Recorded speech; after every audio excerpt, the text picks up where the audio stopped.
Forum des diasporas, c'est une idée qui est née l'année dernière en fait, sur une idée toute simple, c'est-à-dire qu'on n'utilise pas assez la diaspora comme un vecteur de développement avec l'Afrique. J'organise depuis des années ce qu'on appelle les rencontres Africa, je suis un acteur aussi du développement des entreprises françaises en Afrique, et on s'est aperçu d'une chose, c'est que tout simplement la diaspora n'était pas utilisée. Pourquoi ? Parce qu'il faut qu'elle prenne confiance en elle, il faut qu'on lui trouve aussi des projets qui soient adéquats, elle a envie d'entreprendre, mais il faut la sécuriser, il faut lui donner un cadre. Et l'idée du Forum des diasporas, c'est ça, c'est de se dire donnons un cadre et donnons de l'allant à tous ces gens qui ont des projets et en essayant de les faire en sorte qu'ils se concrétisent et faisons en sorte que les gens se rencontrent.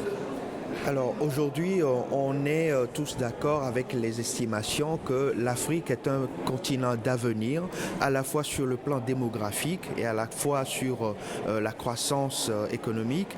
Et cette approche doit nous amener justement à préparer cette croissance démographique. Parce que ce sera en 2050 450 millions de jeunes Africains de moins de 25 ans qui vont venir sur le marché du travail. Et si aujourd'hui les États font ce qu'il faut, ce n'est pas suffisant. Donc il faut des initiatives privées pour pouvoir absorber justement toute cette demande qui va arriver, puisque la création de richesses va se faire sur le continent. Aujourd'hui déjà, on enregistre des taux de croissance à 2 chiffres dans des pays comme la Côte d'Ivoire, le Nigeria, le Sénégal, et c'est une dynamique qui va continuer dans les années à venir. Raison pour laquelle l'entrepreneuriat trouve pleinement sa place dans ce développement et dans l'absorption justement de cette croissance à venir. Nous, on a particulièrement apprécié le fait que c'est axé sur l'investissement, la partie économique. Effectivement, la diaspora a une manne financière, mais comment faire pour mobiliser cette manne financière ?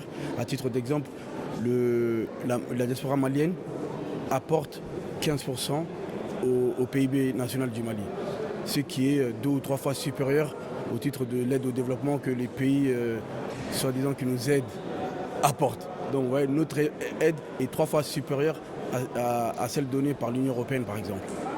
Donc voilà, ce genre de forum doit permettre de dynamiser et de donner ce portefeuille.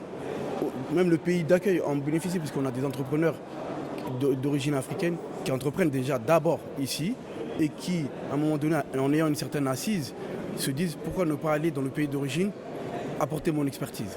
Il faut que la diaspora arrive à convaincre les chefs d'État et les entrepreneurs africains, revenez vers l'Europe, ils ne sont pas méchants, ils ont fait leur acte de contrition, ils veulent travailler avec vous.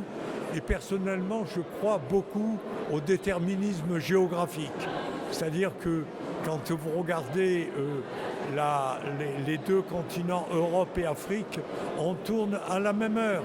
Il fait jour en même temps, on regarde la télévision en même temps et on travaille en même temps.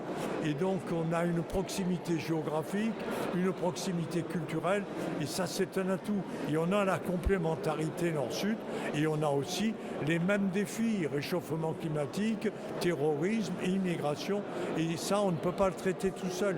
Et donc je suis pour la création d'un axe Europe, Méditerranée, Afrique, mais on inverse, on ne met pas l'Europe en premier pour montrer qu'on n'est pas dominant.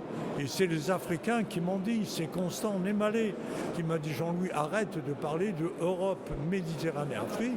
La vraie relation, c'est Afrique, Méditerranée, Europe, d'autant plus que ça fait AME, l'acronyme, les premières lettres, ça fait l'âme, et l'âme, ça a du sens.